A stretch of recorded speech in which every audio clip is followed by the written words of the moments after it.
اور اللہ تعالیٰ کے ساتھ رونا، اللہ تعالیٰ کے ساتھ تعلق کا بن جانا.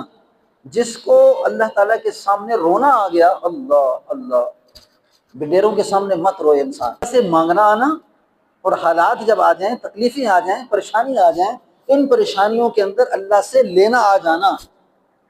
حضرت عائشہ رضی اللہ تعالی عنہ مشہور واقعہ ہے، ان پہ جب تہمت لگی نا تو تہمت لگنے پہ سب نے سہارا چھوڑ دیا. حضرت ابوبکر صدیق رضی اللہ عنہ کی بیٹی، آپ صلی اللہ علیہ وسلم کی ازواج، امہات المومنین، مومنوں کی ماں، لیکن منافقین نے ایسی تہمت لگائی کہ جینا مشکل ہو گیا. دعا کے کوئی چیز تقدیر کو نہیں ٹال سکتی. لوگوں کے سامنے مت روئے، انسانوں کے سامنے مت روئے. رونا ہے تو کس کے سامنے؟ اللہ تعالیٰ کے سامنے رونا آ جائے. اگر اللہ تعالیٰ کے سامنے رونا آ جائے عبادات کے اندر، اور اسی طرح انسان دعاؤں کے اندر، اللہ، یہ وہ خزانہ ہے جس خزانے کا مطالبہ اللہ تعالیٰ خود فرما رہے ہیں کہ تمہیں کیا کرنا ہے. انسان ہونے کے بعد تمہیں کیا کرنا ہے کہ تمہیں اپنے رب کے سامنے رونا ہے. ایک بزرگ ہیں، ان کا ایک واقعہ آتا ہے کتاب کے اندر کہ ان کی بیوی ان کے پاس آئی اور کچھ پیسوں کا مطالبہ کیا نا. تو جیسے پیسوں کا مطالبہ کیا تو انہوں نے ایک دفعہ کہا چلو میں آپ کی ضرورت ہے میں پوری کر دوں گا. کچھ دن گزرے پھر مطالبہ اس نے کیا. تیسرا پھر کچھ دن گزرے پھر مطالبہ کیا. تو خامند نے کیا کیا، ڈانٹ کے کہ بھی تم بار بار مجھ سے پیسوں کا مطالبہ کرتی ہو، ذرا صبر کرو میں تمہیں یہ دے دوں گا. تو بیوی رونا شروع ہو گئی. بیوی رونا شروع ہو گئی. تو جب رونا شروع ہوئی تو جیسے ہی تھوڑے سے سسکیاں بھری، اور سسکیاں بھرنے کے بعد کیا کہتی ہے میرے سر کے تاج، مجھے یہ بتاؤ اللہ نے آپ کو میرا خامند بنایا، آپ میرے سربراہ ہیں، میں آپ کے علاوہ کس کے پاس جاؤں جب مجھے ضرورت پڑے؟ تو کیا کہا اس نے جملہ، کہتی ہے کہ آپ کے علاوہ میں کس کے پاس جاؤں کہ جب مجھے پیسوں کی ضرورت پڑی تو میں نے آپ ہی سے تو مانگنے ہیں. تو بزرگ کہنے لگے، انہوں نے یوں سر پہ ہاتھ رکھا اور رونا شروع کر دیا. اور کیا کہنے لگے، تیرا شکریہ کہ تو نے مجھے اپنے اللہ سے لینے کا طریقہ بتا دیا. کہ آپ کیوں روتے ہیں؟ بیوی نے کیا پوچھا؟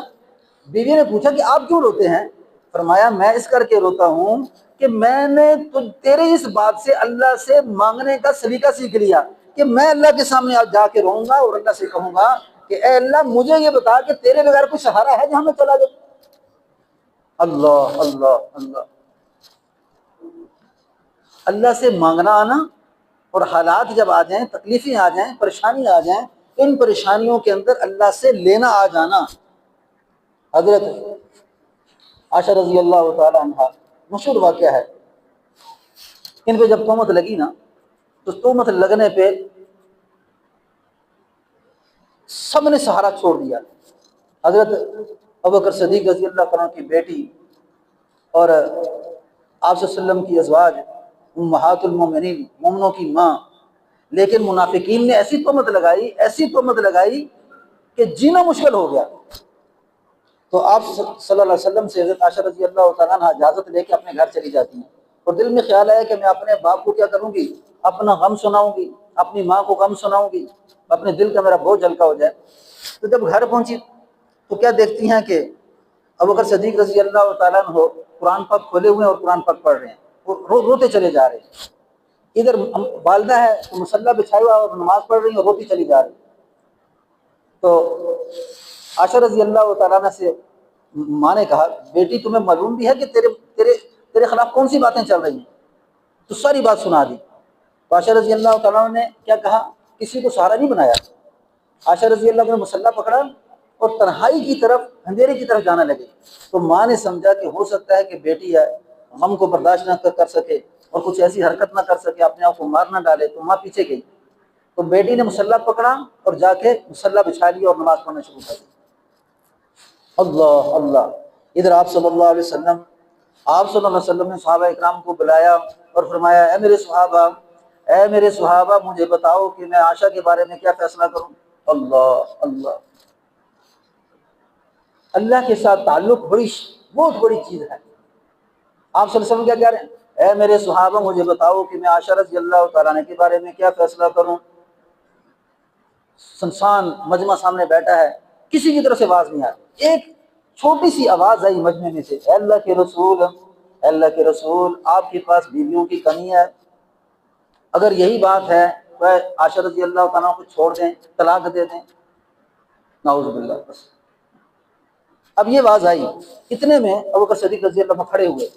اے فرمایا اے اللہ کے رسول، اے اللہ کے رسول، آپ فیصلہ کیا کرتے ہیں؟ آپ مجھے یہ بتائیں کہ عائشہ کو بیوی بنانے والا کون تھا آپ کی؟ آپ مجھے یہ بتائیں کہ عائشہ کو بیوی بنانے والا کون تھا؟ تو آپ صلی اللہ علیہ وسلم نے کیا فرمایا کہ ابو بکر، یہ جو نکاح ہوا تھا یہ تو اللہ نے کہا تھا کہ عائشہ کیا ہے، عائشہ کو نکاح میں آپ کے دیتا ہوں. کہ اللہ نے کیا کیا؟ نکاح کروایا تھا، وہ کہا تھا کہ عائشہ سے نکاح کر لیجیے. فرمایا کیا؟ ابو بکر صدیق کہنے لگے کہ اللہ کے رسول، جب اللہ نے فیصلہ کیا تو آپ کو فیصلہ کرنے کی ضرورت نہیں، اب اس کا فیصلہ اللہ کریں گے. اللہ اللہ. عمر رضی اللہ عنہ کھڑے ہوئے، تلوار ہاتھ میں پکڑی. فرمایا اللہ کے رسول، ان منافقوں کو جو تہمت لگاتے ہیں عائشہ رضی اللہ تعالیٰ عنہ پہ، ان کو تو میری تلوار نپٹے گی، ان کو تو میری تلوار نپٹے گی. اور یہ ہے کہ آپ اللہ کے حکم کا انتظار کریں. اللہ اللہ اللہ. آپ صلی اللہ علیہ وسلم اٹھے اور کیا فرمایا؟ اے ابو بکر، اے عمر بن خطاب، تم نے میرا غم ہلکا کر دیا، اب میں اللہ کے فیصلے کا انتظار کرتا ہوں، تم بھی انتظار کرو. اللہ اللہ اللہ. اب آپ صلی اللہ علیہ وسلم وہاں سے اٹھے اور سیدھا جا کے دستک دی ابو بکر صدیق رضی اللہ تعالیٰ کے گھر میں. دروازہ کھٹکھٹایا، آواز آئی اندر سے، کون؟ آپ صلی اللہ علیہ وسلم فرمانے لگے او ابو بکر صدیق کے گھر والوں، اللہ کا رسول تمہارے دروازے پہ آیا، ساری دنیا اللہ کے رسول کے قدموں میں، اللہ کا رسول تمہارے دروازے پہ کھڑا ہے. اللہ اللہ. دروازہ کھولا گیا، اندر گئے، دیکھا والدہ بھی رو رہی ہے، عائشہ رضی اللہ تعالیٰ مصلی علیہ بچھایا ہوا ہے، اور آپ رضی اللہ تعالیٰ نے کی آنکھوں سے سمندر کی طرح پانی نکل رہا ہے. اللہ اللہ اللہ. اور میں عائشہ، آپ صلی اللہ علیہ وسلم بولے عائشہ کچھ اپنی صفائی میں کہنا چاہتی ہے تو کہہ ڈال. عائشہ رضی اللہ کہنے لگی کہ میں نے سوچا کہ میں مسلح چھوڑوں اور جا کے آپ صلی اللہ علیہ وسلم سے لپٹ کر اپنی صفائی کے بارے میں کچھ بولوں. تو کہنے لگی کہ میں جب آئی گھر سے تو روتی ہوئی آئی، میں اللہ کو چھوڑ کے نبی کے پاس کیسے جاؤں؟ میں نے جس اللہ کے سامنے اپنا مطالبہ پیش کر کے اس کا در نہیں چھوڑ سکتی. اب مسلح ہے اور نماز ہے اور اللہ کا ذکر و اذکار ہے، اور ادھر اللہ کے رسول پاس کھڑے ہیں. پر میں عائشہ اپنے بارے میں کچھ کہنا چاہتی ہوں تو کہہ دے. عائشہ رضی اللہ عنہ کے الفاظ کیا تھے؟ جو میں کہوں گی وہ تو آپ نہیں مانیں گے، اور جو آپ کہتے ہیں میں ماننے کے لیے تیار نہیں ہوں.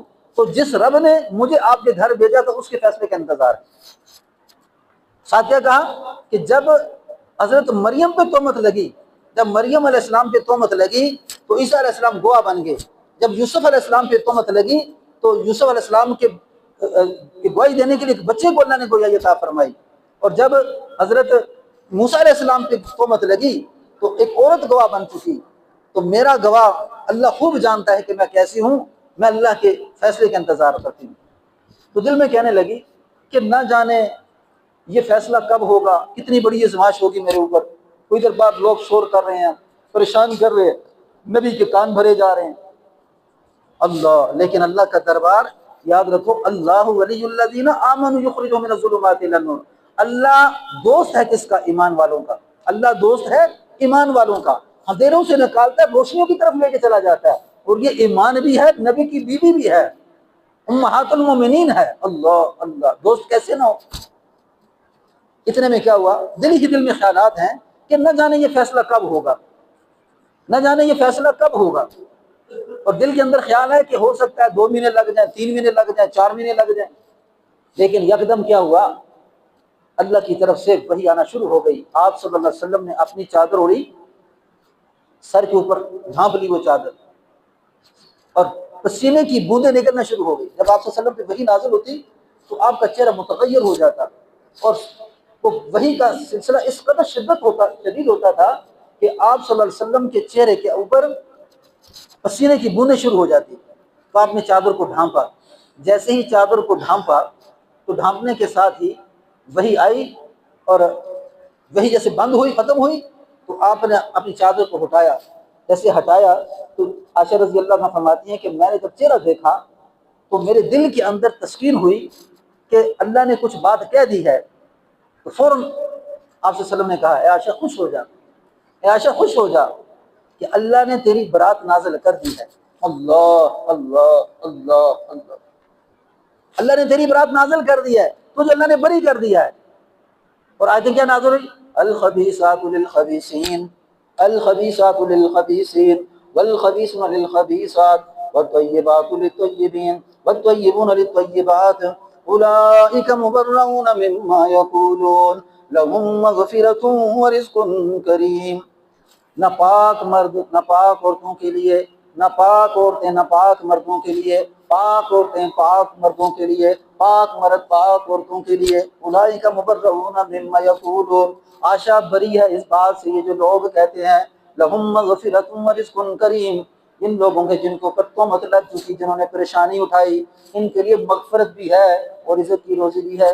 اللہ اللہ، یہاں پہ دو خوشخبریاں سنائی ہے، ایک غم آیا ایک غم تھے۔ اس آیت کے اندر دیکھیں وَإِنَّ مَعَ الْعُسْرِ يُسْرًا إِنَّ مَعَ الْعُسْرِ يُسْرًا، بے شک دشواری کے ساتھ آسانی ہے، بے شک دشواری کے ساتھ آسانی ہے۔ یعنی غم ایک آیا، دو خوشخبریاں سنا دی، ایک خوشخبری بری ہونا اور دوسری خوشخبری لہم مغفرہ، دنیا میں مزدہ سنا دیا کہ اللہ نے ان کو معاف کر دیا، دنیا میں سنا دیا کہ اللہ نے ان کی مغفرت فرما دی، اور دوسری بات یہ سنائی ورزق کریم، ان کے لیے پاکیزہ روزی ہے دنیا میں بھی اور موت کے بعد بھی۔ تو یہ کیا تھی؟ یہ دعا تھی۔ دعا کے ساتھ کیا ہو رہا ہے کہ عائشہ رضی اللہ کیا فرمایا کہ سپریم کورٹ ناراض ہو گیا، ہائی کورٹ کا دروازہ کھٹکھٹانا ہے، اور ہائی کورٹ کون سا ہے؟ اللہ جل شانہ کی ذات ہے، اور اللہ جل شانہ کی ذات کے سامنے اپنے آپ کو سربسود کر لیا اور دعاؤں میں لگ گئے، تو اللہ نے برات نازل کر دی، کسی انسان کے ذریعے نہیں، قرآن بن کے نازل ہوا، قرآن بن کے نازل ہوا۔ یہ کیا؟ یہ دعا ہے۔ آج ہم لوگ دعاؤں کا اہتمام نہیں کرتے، یعنی دعائیں کس وقت قبول ہوتی ہیں؟ دعائیں کیسے قبول ہوتی ہیں؟ دن رات انسان محنت پہ لگا ہوا ہے، رزق کے پیچھے بھاگ رہا ہے، حالات کے پیچھے بھاگ رہا ہے۔ ایک چیز جو اللہ بار بار کہہ رہے ہیں وہ اللہ تمہارا دوست ہے، کس کا؟ ایمان والوں کا۔ وہ اللہ سے معاملات کو حل کرواؤ، لوگوں کے پیچھے دوڑنے کی کیا ضرورت بن گئی؟ تو ہمارے یہاں پہ اللہ تعالیٰ مسافر کی دعا کو قبول کرتے ہیں، مظلوم کی دعا کو قبول کرتے ہیں، اور تیسری جب انسان بیمار ہو جائے اور بیمار ہونے کے بعد دعا کرے پھر اللہ دعا کو قبول کرتے ہیں، تیسری والدین سے دعا کروائی جائے، اور چوتھی تہجد کی نماز میں اللہ دعا کو قبول کرتے ہیں، اور پھر اذان اور اقامت کے درمیان دعا مانگی جائے اللہ دعا کو قبول کرتے ہیں، اور جمعہ کے دن ایک گھڑی ایسی ہوتی ہے جس میں اللہ تعالیٰ دعا کو قبول کرتے ہیں، اور جب بارش ہو رہی ہو تو بارش ہوتے وقت اللہ دعا کو قبول کرتے ہیں۔ اللہ اللہ، یہ دعاؤں کے وہ موقع ہیں کہ جہاں پہ انسان اللہ تعالیٰ سے دعا کر کے اپنے معاملات کو حل کر سکتا ہے۔ ابھی حضرت یوسف علیہ السلام جس وقت زلیخا یوسف علیہ السلام کو قید کرنے کی کوشش کرتی ہے اور 6 دروازوں کو بند کرتی ہے، تو بند کرنے کے بعد یوسف علیہ السلام سے بھاگتے ہیں، ایک لفظ پڑھتے ہیں قال معاذ اللہ، اللہ کی پناہ۔ جب یہ لفظ پڑھ کے بھاگے تالے تو ٹوٹ گئے، لیکن زلیخا نے تہمت لگا دی، زلیخا نے تہمت لگا دی، اور کیا کہتی ہے خامن کو؟ کہتی ہے اس شخص کا کیا حال ہو کہ جس نے تیری بیوی پہ ہاتھ ڈالا ہو، یا تو اسے قید خانے میں ڈال دیا جائے یا اسے کڑی سزا دے دی جائے۔ اللہ اللہ، اب یہاں پہ ہوتے نا، میں اور آپ ہوتے تو ہم صفائیاں بیان کرتے، لیکن یوسف علیہ السلام نے کیا کیا ہے؟ وہاں پہ ایک دعا کی نا، وہ دعا کیا تھی؟ کیا کہتے ہیں؟ قال رب السجن احب الی مما یدعوننی الیہ، قال رب السجن احب الی مما یدعوننی الیہ، اے میرے رب، اے میرے رب مجھے قید خانے میں ڈال دے۔ اس عورت کے زبان سے لفظ کیا نکلے؟ اس کو قید خانے میں ڈال دیا جائے۔ تو یوسف علیہ السلام دعا میں کیا کہتے ہیں؟ اے اللہ مجھے تو قید خانے میں ڈال دے، کہ بجائے اس کے کہ یہ عورت مجھے بلاتی ہے جس طرف، اگر آپ نے مجھے قید خانے میں نہ ڈالا تو میں گناہ میں مبتلا ہو جاؤں گا۔ یعنی گناہ سے بچنے کے لیے دعا کر رہے ہیں کہ اللہ گناہ میں مجھے نہ ڈالنا، لیکن مجھے قید خانے میں ڈال دے تاکہ میں اس گناہ سے بچ جاؤں۔ پھر آگے کیا کہتے ہیں؟ وَإِلَّا تَصْرِفْ عَنِّي كَيْدَهُنَّ أَصْبُ إِلَيْهِنَّ وَأَكُن مِّنَ الْجَاهِلِينَ، اللہ اگر آپ نے اس گناہ کو مجھ سے نہ پھیرا تو میں تو جاہلوں میں سے ہو جاؤں گا۔ اللہ، فَاسْتَجَابَ لَهُ رَبُّهُ فَصَرَفَ عَنْهُ كَيْدَهُنَّ، اللہ نے کیا فرمایا؟ ہم نے اس کی بات کو سنا اور اس عورتوں کا داؤ یوسف علیہ السلام سے پھیر دیا۔ انہ السمیع العلیم، وہ سننے والا ہے، علم والا ہے۔ تو اب یہاں پہ دعا مانگی ہے، یہ زکریا علیہ السلام ہے۔ اللہ، تو جب غیر کی طرف انسان جاتا ہے نا، غیر کی طرف، تو غیر کے طرف جانے سے مدد اٹھ جاتی ہے۔ ہر حالت میں اللہ کی طرف متوجہ ہونا۔ یوسف علیہ السلام کے پاس جب دو قیدی گئے نا، تو ان 2 قیدیوں میں سے ایک نے آزاد ہونا تھا، تو آزاد جو ہونا تھا اسے کیا کہا کہ تو بادشاہ کے پاس جا کے میرا ذکر کر دینا کہ وہاں پہ ایک آدمی ہے جس کو بے گناہ قید کیا ہوا ہے۔ اب نظر کس پہ گئی ہے؟ ایک انسان پہ گئی ہے، وقت کے بادشاہ پہ گئی ہے۔ اللہ تعالیٰ نے اس نظر کے دوسری طرف جانے پہ قید کو بڑھا دیا، غالباً 6 سال یا 7 سال قید کو بڑھا دیا، اور پھر یوسف علیہ السلام کو تنبیہ کی، کیا یوسف تو نے لوگوں کی طرف سہارا لیا؟ تو نے مجھ سے کیوں نہ کہا کہ اے اللہ مجھے تو نکال، وہ بادشاہ کیا نکالے گا؟ اور 7 سال کے بعد یا 6 سال کا وقت تھا کہ جتنے میں یہ قید زیادہ ان کی قید ہوئی، اور پھر دوبارہ وہ بات یاد آئی تو پھر بادشاہ نے آدمی کو بھیجا کہ جاؤ یوسف کو نکال کے لاؤ۔ تو یعنی غیر کی طرف نظر رکھنا، غیر کی طرف نظر رکھنا، غیر کے اوپر مدد لانا، یہ ایک شرک ہے کہ اللہ یہ چاہتے ہیں کہ بندہ ہر لحاظ میں میری طرف متوجہ ہو۔ ہاں اسباب کے لحاظ سے تو جائز ہے، اسباب کے لحاظ سے جائز ہے، لیکن ہماری صورت یہ نہیں ہے، ہم نماز کی طرف نہیں آتے، ہم ذکر و اذکار کی طرف نہیں آتے، ہم اللہ تعالیٰ کی طرف متوجہ نہیں ہوتے۔ سب سے پہلے کہاں جا رہے ہیں؟ ڈاکٹر کی گولی سب سے پہلے یاد آتی ہے، بیمار ہوا ڈاکٹر کی گولی سب سے پہلے یاد آ گئی، حالات پھنس چکے تو سب سے پہلے اسباب کے لحاظ سے ادھر جاتے ہیں، لیکن سب سے پہلے آنا اللہ کی طرف تھا۔ اللہ اللہ اللہ۔ حضرت موسیٰ علیہ السلام جب تہمت لگی نا، تو تہمت لگی، عورت نے کہہ دیا کہ اس موسیٰ علیہ السلام نے میرے ساتھ یوں یوں کیا، تو موسیٰ علیہ السلام مجمع سے ہٹے اور 2 رکعت نماز نفل حاجت پڑھی اور ہاتھ کھڑے کیے، اے اللہ تو خوب دیکھتا ہے۔ تو جب یہ دعا کی نا، تو دعا کرنے پہ اللہ تعالیٰ نے فوراً صورت کے دل میں ڈالا اور اس کی موسیٰ علیہ السلام کی حیبت ڈالی، اور کیا فرمایا کہ مجھے قارون نے کہا تھا کہ ایسے ایسے الفاظ کہو، موسیٰ علیہ السلام کو خود بری ہیں۔ اب انہوں نے سب سے پہلا کام کیا کیا؟ 2 رکعت نماز نفل حاجت کی طرف گئے اور اللہ سے مانگا، اور مانگا کیسے مانگا؟ اللہ اللہ اللہ۔ انسان کی بندگیت کا یہ حق ہے کہ ایسے مانگے جیسے بیٹا ماں سے مانگتا ہے۔ جب بیٹا ماں سے مانگتا ہے تو کیسے مانگتا ہے؟ ہمیں تو اللہ کے سامنے رونا ہی نہیں آتا، ہمیں تو سجدہ کرنا نہیں آتا کہ جیسا سجدہ کریں اور ہم اللہ تعالیٰ کے سامنے سجدے میں اللہ سے مانگیں، ہمیں تو سجدہ کرنا نہیں آتا، ہمیں تو وہ رکوع نہیں آتا کہ جس رکوع میں جا کے ہم اللہ تعالیٰ سے اپنے غم کو بیان کریں۔ اللہ اللہ۔ اور عائشہ رضی اللہ تعالیٰ سجدے میں رو رہی ہیں، اور حضرت یوسف علیہ السلام قید خانے کے اندر ہیں، کوئی اسباب موجود نہیں ہے، 10 سال پہلے قید ہیں، 6 سال اور قید بڑھا دی گئی ہے، اور آزادی کے اوپر کس کو پسند کر رہے ہیں؟ قید خانے کو پسند کر رہے ہیں۔ ہم یہاں عیاشی کے لیے کیا مانگتے ہیں؟ ہم یہاں عیاشی کے لیے مال مانگتے ہیں، ہم یہاں عیاشی کے لیے اسباب کو مانگتے ہیں، لیکن اللہ کے ساتھ تعلق دیکھا جائے تو زیرو ہے۔ تو مسلمان کو سب سے بڑی ضرورت جو ہے نا اس بات کی ہے کہ مسلمان کا اللہ تعالیٰ کے سامنے رونا ہو، مسلمان کا اللہ تعالیٰ کے سامنے نماز کے اندر رونا آئے، دعاؤں کے اندر اسے رونا آئے، اور تہجد میں اٹھے اور 10 منٹ عبادت کرتا ہے تو 10 منٹ اللہ تعالیٰ کے سامنے رو لے اور دعا مانگ لے کہ اے اللہ میں تیرا، یہ زمین تیری، یہ آسمان تیرا، میرا یہ غم ہے اللہ اس کو دور کر دے، مجھے یہ تکلیف اس کو دور کر دے۔ اب دور کرنا اللہ علم والے ہیں، اللہ حکمت والے ہیں، کبھی جلدی دور کرتے ہیں، کبھی دیر سے دور کرتے ہیں، اور اللہ فیصلہ کرتے ہیں بندے کے اس زندگی کے مطابق اس کے لیے بہتر کیا ہے۔ اگر بہتر ہوتا ہے تو جلدی فیصلہ کر دیتے ہیں، اور بہتر نہیں ہوتا ذرا دیر کر دیتے ہیں۔ اسی کر کے فرمایا کہ 2 لوگ دعائیں جب مانگتے ہیں بندہ تو دعا کی قبول نہیں ہوتی، تو اللہ تعالیٰ کل قیامت کے دن جن لوگوں کی دعائیں قبول ہو جاتی ہیں اور جن کی قبول نہیں ہوتی، تو جن کی قبول نہیں ہوتی اور وہ صبر کرتے ہیں، اللہ فرمائیں گے کل قیامت کے دن ان کو میرے پاس بلاؤ، ان کے ہاتھ میں جھنڈا ہوگا، اور اللہ فرمائیں گے یہ وہ لوگ ہیں جن کو میں نے مصیبتوں میں آزمایا، بیماریوں میں آزمایا، تکلیفوں میں آزمایا، پریشانی میں آزمایا، جو بغیر حساب کتاب کے جنت میں داخل۔ تو وہ لوگ کہ جن کو دنیا میں اللہ نے نعمتیں دی تھی، جن کو دنیا میں اللہ نے بڑا ساز و سامان دیا تھا، وہ کیا کہیں گے؟ کاش ہمارے جسم کو کینچی سے کتر دیا جاتا، آج ہم اس مرتبے کو پہنچ جاتے جو یہ اس کر کے غم کا آنا، تکلیف کا آنا، پریشانیوں کا آنا، اس بارے میں تو ضرور سوچے کہ میرا اللہ کے ساتھ تعلق کتنا ہے، اس بارے میں نہ سوچے کہ ہاں وہ کیا رہا ہے۔ اگر تعلق مضبوط ہے، اللہ سے مانگتا ہے، نمازوں میں، دعاؤں میں، اور یوں قریب ہوتا چلا جا رہا ہے، تو الحمدللہ اللہ کا شکر ادا کرے کہ میں اس وجہ کا حق ادا کروں۔ سبحان اللہ۔